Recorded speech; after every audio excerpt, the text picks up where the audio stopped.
Alright, it is summertime and I figured I would do some sort of a video showing some of my, let's call them retro and nostalgia systems that are a little closer to my heart than some of the other pieces that I build and sell for my clients and my online shop.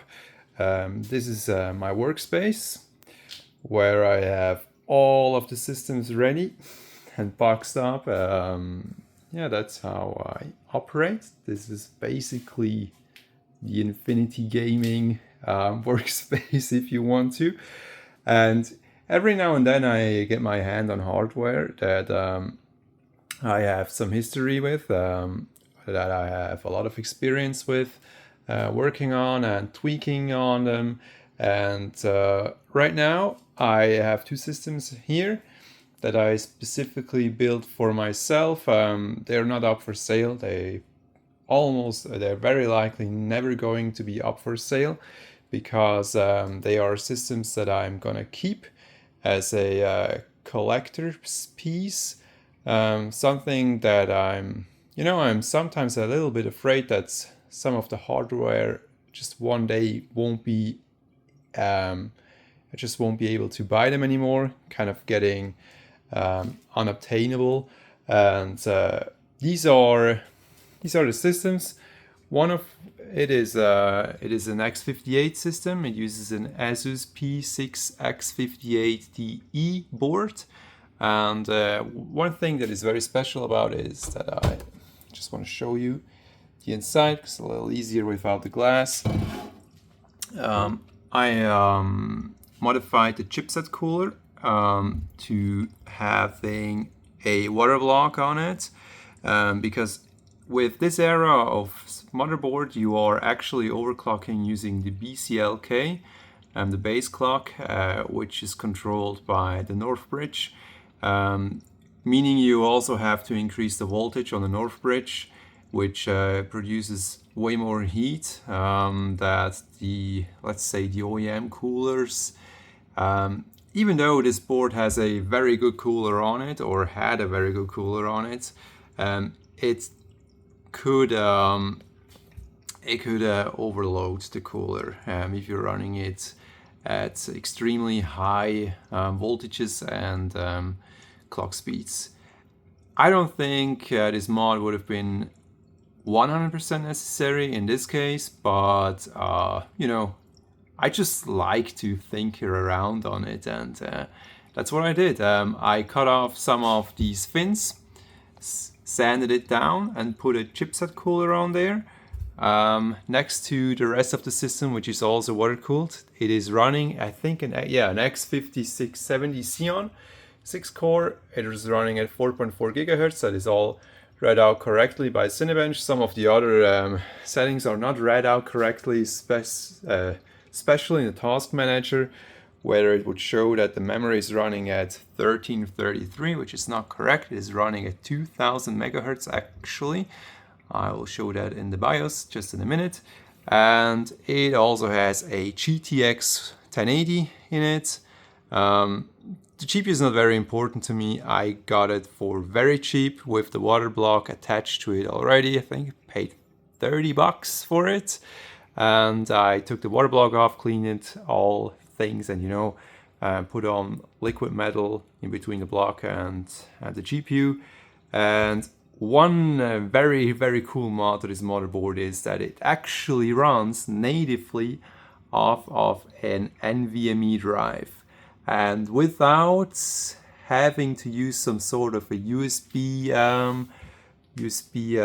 drive with a bootloader on it. No, it actually runs natively off the BIOS with NVMe, and that was possible thanks to a to WinRate, where I found a thread of people modifying X58 motherboards to run natively with NVMe drives, and that just blew my mind because it actually really transfers the system into let's call it, not the future because it is actually recent days, but yeah, into recent days.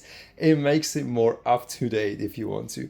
Because let's not forget, X58 is basically nearly 20 years old by now, and it is dated. But you can still, there's still a very active community around it that is modifying parts such as BIOSes, and thanks to this board having so many PCI Express slots, you can also add some, nice to have connectivity. For instance, this USB 3.0 drive card, which actually gives you real USB 3.0 speeds compared to the native, or like I don't actually think these USB 3.0 ports in the back of this board are native. They probably use some sort of controller, and they are not 100% at the speed of USB 3.0. Yeah, so just this is the system running at 4.4 gigahertz and 2000 megahertz memory, 24 gigabytes of it. Yes, triple channel water cooled. This is the other system right here. It is an X79 system running off of a Sabertooth X79 board. It also has a GTX 1080. Actually, they didn't come together, but I also got this one for very cheap. Actually, the GPU, I got that one for free. With the I need to describe a little different.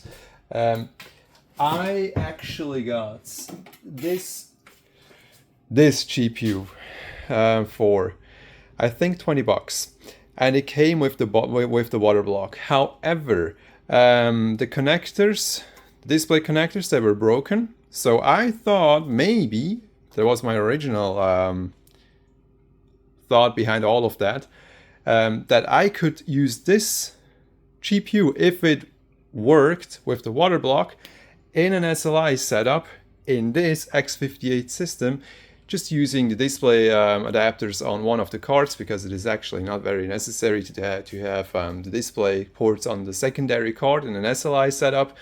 However, it turned out this board didn't only have bricked ports, the entire board was bricked. And I tried baking it and refluxing it. As you can see, there's still the flux is still on there. This board is toast. This is not working. Then I had a water block laying around and was just waiting for the right occasion. And I basically got a GTX 1080 card. This is a Strix version, for free inside of a PC that I got as a trade-in from someone.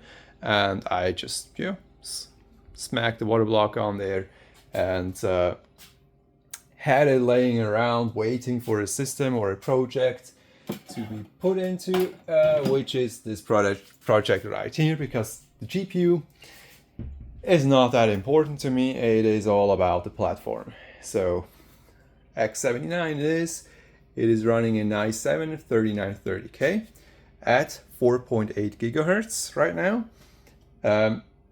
This system is still somewhat in the validation process, whereas this one I'm 100% certain it is rock solid. I stress tested it multiple times using OCCT and it works flawless, no errors, nothing at all. Whereas this system, I tested it multiple times already, but not for long enough to be 100% certain that everything is running perfect, because it is a quad channel setup. It uses very generic Hynix memory modules at 1600 megahertz, but they are overclocked to 2133 at 11, 12, 12 timings, and command rate is at 1. So I'm not sure if it is really stable at these speeds, but seems to be all right. So this is the system. It also has a modified BIOS on there, running with an NVMe drive.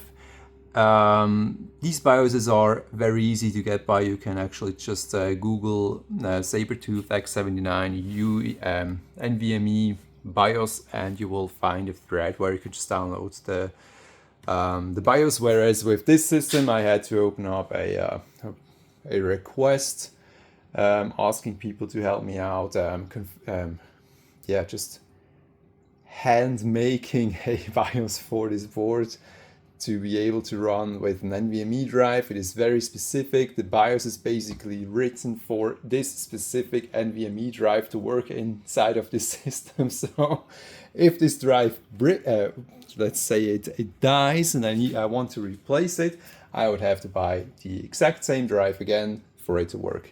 Whereas in this system, you can basically throw in every NVMe drive and it will work just fine.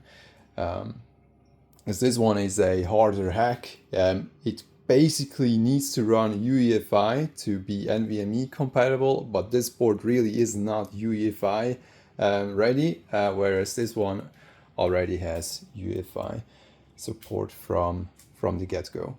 All right, one thing I want to show you is the capability of this damn old system compared to this not so damn old system, but also not very modern, by just comparing their Cinebench R15 performances. So this one is clocked at 4.8 gigahertz, 6 cores, 12 threads, Stanley Bridge. This one is Westmere EP, 6 cores, 12 threads, 4.4 gigahertz. So there is a clock difference of roughly 10%. Just gonna run CPU test. Oh, excuse me. And CPU test.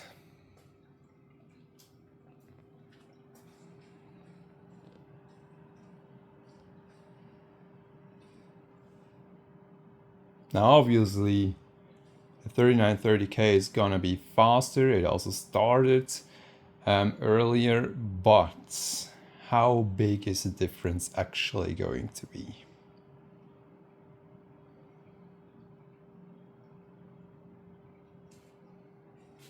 Okay, we're scoring it at 1231 for the 3930K. And I will let you guess how many points I'm getting on the Xeon X56 X79 at 4.4 gigahertz. It is 1019. Accounting for the clock difference of 10%, this CPU would probably score at around 1,100 points, while being an older platform running in triple channel compared to quad channel on the newer platform. And yes, so this is about it. What I'm now going to do is I'm gonna flush the system because this is just running off distilled water, and I really don't want to have any corrosion going inside of it. And this one, whereas this one already has all the additives in it and is basically all set up and ready. Yeah, that was my short video about some of the things I do on the side when I got time, and summer holidays are perfect for that. Down here it is way cooler than in the apartment upstairs, and yeah, just I come down here and yeah, just spend my time working on some of the old systems, tuning it, and yeah. If you want to see some of the BIOS settings that I'm using in the systems, let me know. I might do a follow-up video. It's really up to you.